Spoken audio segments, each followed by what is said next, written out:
Hey, Sebastian, thank you for coming back on the channel here. I have some questions about debt consolidation, debt settlement, and debt restructuring.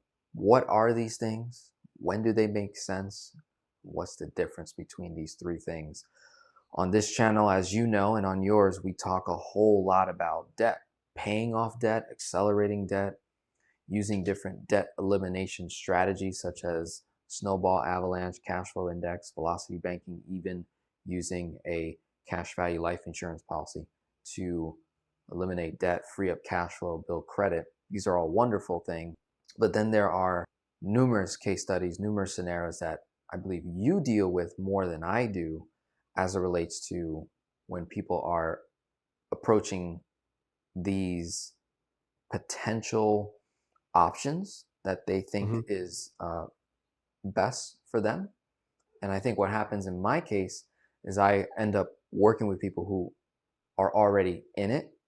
So it's kind of hard to determine whether it was a good idea or not. Most of the time, the person's reaction is they didn't know anywhere else to go. So they weren't even processing whether it was a good idea or not. It was like, this was the only thing I Right. thought I could do to help my situation. Then they find me. Now they start to make improvements in a different direction. But like typically, Yeah. the settlement, the consolidation, restructuring, it's like it already happened. I want to Right. Right. go. I want to really touch on the pros. When does it make sense typically, and when does it not? So I want to give you the floor. Sure. Thank you.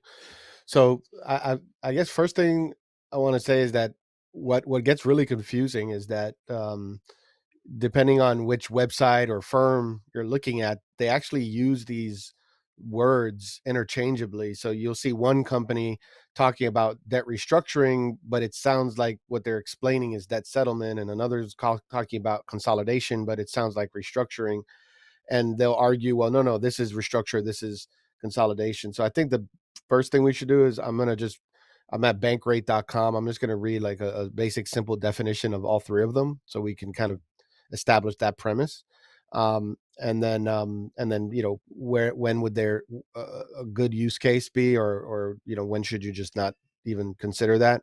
And I think the problem is that what I've heard it. I'm sure you have. If you listen to the radio, you're driving, you'll hear ads for these solutions, as if they're the only solution. Yeah. When and that's where people get kind of like caught up in, oh, okay, I'm gonna call this company because they heard them on the radio and it sounded like it was a good option. So yeah. So with that said, I'm just gonna go ahead and read this paragraph here from bankrate.com, and it's giving us a simple definition of debt consolidation, debt settlement, and restructuring. And it says debt settlement, consolidation, and restructuring are all strategies to manage debt, but they differ in their approach and outcomes. Debt settlement involves negotiating with creditors to reduce the amount owed, while debt consolidation combines multiple debts into one, potentially lowering the interest rate or payment term. Restructuring, on the other hand, involves negotiating new terms with a single creditor, often to avoid default. Each method has its pros and cons, and the best choice depends on the individual and financial circumstances and goals. So, I guess first, if we're going to look at, based on this definition of debt settlement, it says is to negotiating with creditors to reduce the amount owned. So this is where typically you're going to hire a company. And could you do it yourself? You could, right? So that's one thing to keep in mind. You could hire a company to do this for you. Um, but then what they're going to do is they're going to negotiate a settlement. They're going to reduce the balance owed, and then they're going to add their fee on and then charge you a single monthly payment to pay off that debt. You could probably negotiate that yourself without having to pay that fee. It's just a matter of you taking the time to call and negotiate. Hmm. They don't have any more leverage than you to negotiate. It's just that's what they do. So for them, it's just like drinking water. Where for maybe me and you, it's not something we do on a regular basis, so it seems daunting. But it is something you could do yourself.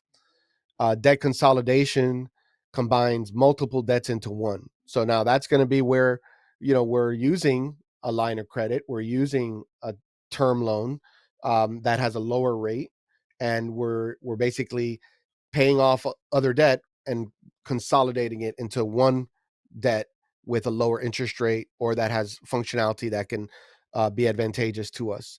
And again, you can do that yourself, or you might need some support or coaching depending on how strategic you are going to be with your consolidation strategy. Um, Potentially, the last one is restructuring, which involves negotiating new terms with a single creditor, often to avoid default. So this is again where you are at the brink of defaulting. You have no you. This is an issue of I can't afford to make payment, right? Not I'm not happy with the rates or terms. I just can't afford it. And you at this point, you have a choice to make. Either you're going to restructure, um, and this is most likely going to cause negative repercussions on your personal credit when you do Yeah. this. Um, so you can, at this point, this is where you might want to weigh this compared to a bankruptcy, because when you're going to restructure like this, most likely what's going to happen is the debt's going to be listed as settled for less or charged off. And as a result, it's going to impact your credit for 7 years. So the statute of limitations is 7 years. The downside to the bankruptcy is that it's 10 years on the statute of limitations. But on the restructure, you're actually still paying it back. You're just paying back a lower balance. Okay. On the bankruptcy, the cost is the attorney fees for the bankruptcy, but then you're not paying it back. So you're going to probably Pretty save a lot more significantly. money on the Yeah. bankruptcy, Hmm. but you're going to have a extra 3 years of damage on your credit to deal with. In both cases, you can start rebuilding credit within 2 to 3 years, That's and true. within, I'd say, 4 to 5 years, potentially be back in a place where you're lendable if you're aggressive in proactive in rebuilding your credit. But it's really more of a question of, are you ready to give it all up and start over from scratch, or do you want to really just keep everything and just reduce the balance or reduce the cost, and then push through. Gotcha. And in a bankruptcy, sometimes they also take Which things, again, right? say again. In a bankruptcy, they also can take things, right? Like maybe a car or something like. They can, yeah, yeah. When you file bankruptcy, you can, first of all, obviously, I'm not an attorney or bankruptcy attorney, but depending on the case, certain things can be included and certain things can be left out. So not everything has to go into the bankruptcy. Right. I know I've heard of situations where you don't lose your car, and there are situations where you will lose the car. So it just depends on the circumstances of your case, and of course you'd have to consult with a bankruptcy attorney to find out what the laws are in your state, and how that would apply to your circumstances. Okay, so quick little recap here so I make sure everyone is following along.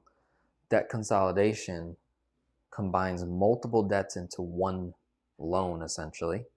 So that's where you get a lot of folks, I think, are most familiar with debt consolidation.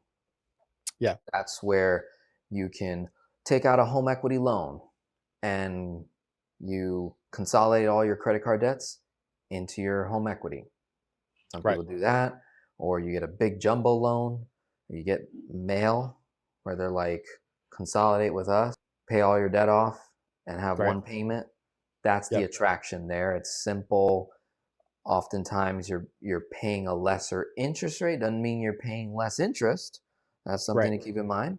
But you're paying a smaller quote unquote rate and a Right. smaller payment, and the term is typically longer, which allows you to almost free up some cash flow in many cases.